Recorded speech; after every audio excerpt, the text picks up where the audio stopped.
कभी सोचा है, जिंदगी आपको बिना प्लान बताए किसी सफर पर बुला सकती है, और वो भी ऐसा सफर जिसे आप हमेशा याद रखेंगे।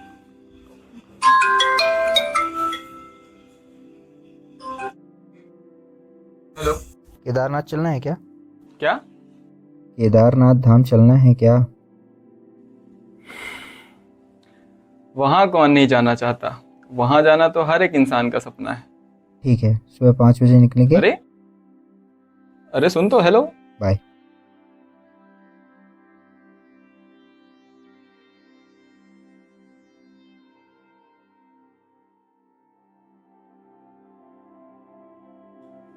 कौन नहीं जाना चाहता वहां? पर कहते हैं वहां जाना नहीं होता, वहां तो बुलाया जाता है। और शायद अब मेरी बारी थी। पर मुझे ये अंदाजा नहीं था कि ये सफर हम बाइक से करने वाले हैं, वो भी 1000+ किलोमीटर्स का। रीवा टू केदारनाथ धाम। नमस्कार आप सभी को, एक नए अंदाज के साथ स्वागत है आपका इस नए ब्लॉग में। सुबह जल्दी उठकर घर के कुछ जरूरी काम करके मैं निकल पड़ा। Happy journey. मैं निकल पड़ा अपने सफर की ओर। रीवा शहर से रवाना होने से पहले हम सबसे पहले पहुंचे चिरौला मंदिर, जिसे जिला न्यायालय भी कहा जाता है। यहाँ हमने चिरौला नाथ स्वामी के दर्शन किए और उनका आशीर्वाद लेकर अपने सफर की शुरुआत की। लेकिन आखिर इस मंदिर को जिला न्यायालय क्यों कहा जाता है, ये जानने के लिए चैनल पर आप ये वीडियो जरूर देखें। हम आगे बढ़े। सुबह का ताजा मौसम और ठंडी आराम देने वाली हवा हमारे अंदर एक नई ताकत और जोश भर रही थी, जो इस लंबे सफर में हमारे बहुत काम आने वाली थी। क्योंकि हमने ठान भी लिया था कि आज रात तो अब उत्तराखंड में ही रुकेंगे। बाइक से सफर कहते हैं काफी एक्साइटिंग होता है, और जब खास दोस्त उस सफर में हो तो उसका एक अलग ही मजा है। तो आइए पहले आपको इनसे मिलवाते हैं। ये है रुद्रेंद्र सिंह उर्फ हाथों वाला ठाकुर। अगर आधी रात को भी बाइक चलाने को बोला जाए तो समुंदर को भी नाप दे, प्रो राइडर जो ठहरा। और ये है most common name in the world. जी हाँ, सही पहचाना, अभिषेक, अपने ग्रुप का गूगल मैप। यही है जो इस काफिले को रास्ता दिखा रहा है। सार्थक, द सार्थक श्रीवास्तव। हाइट थोड़ा छोटी है तो बैलेंस करने के लिए नाम ऐसे ही बोलना पड़ता है। इसी का रात में फोन आया था और मेरे इस सफर की शुरुआत हो गई। और ये हूं मैं, इन तीनों का सिर दर्द। तो चलिए सफर में आगे बढ़ते हैं।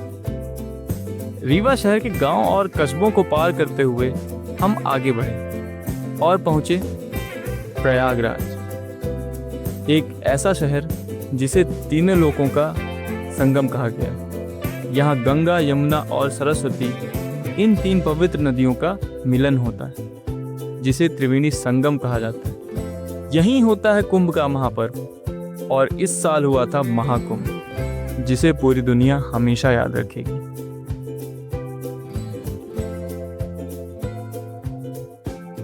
करीब 200 किलोमीटर का सफर तय करके हम पहुंचे कुंडा, और जैसे ही वहां एक ढाबा दिखा, हमारी गाड़ी अपने आप रुक गई। थकावट तो थी ही, और पेट में चूहे नहीं, अब तो बकायदा बारात नाच रही थी। हम सीधा जा पहुंचे ढाबे के अंदर, और जैसे ही भैया ने अपना मशहूर मेन्यू सुनाना शुरू किया, सरल शब्दों की भीड़ में से मैंने एक भारी भरकम शब्द चुन ही लिया, आलू का पराठा। बिना नजरें उठाए सबने भरपूर खाना खाया। खा तो लिया, पर उठने की हिम्मत अब किसी में भी नहीं थी। पर रात होने से पहले हमें एक लंबी दूरी तय करनी थी, तो हमें यहाँ पर दिल की नहीं, दिमाग की सुननी थी, और हमने वही किया। हालांकि बाइक से इतना लंबा सफ़र मेरे लिए पहली बार था और यकीन मानिए इसे पूरा कर पाना अपने आप में एक बड़ा चैलेंज था। मगर जब दिल में मंजिल की तस्वीर साफ हो तो हिम्मत बढ़ती जाती है। हर पड़ाव पर जैसे अंदर से एक आवाज़ आती, बस थोड़ा और, थोड़ा और, थोड़ा और। सुबह से पहिए घूमते रहे। थकान शरीर पर तो थी, पर अब मन भी जैसे कहीं भटक सा गया था। तो वहीं हम रुक गए और लगने लगा कि अब बस। तभी अचानक नजर पड़ी सामने से आ रहे दो लड़कों पर।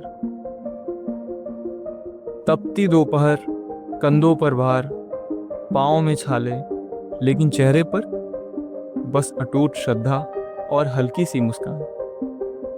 जो पैदल ही निकल पड़े थे सीधे केदारनाथ की ओर।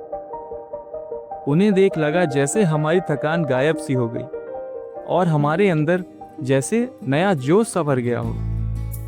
तो बिना कुछ बोले हमने भी बैग उठाया और इस बार पहले से ज्यादा हौसले के साथ चल पड़े अपने सफर की ओर।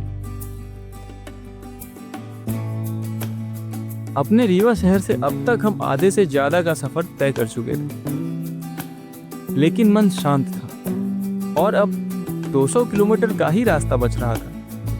पर लगा वो भी आज हम पूरा कर ही लेंगे। काफी समय तो लगा, पर हम पहुंच ही गए जहां आज हमें रुकना था।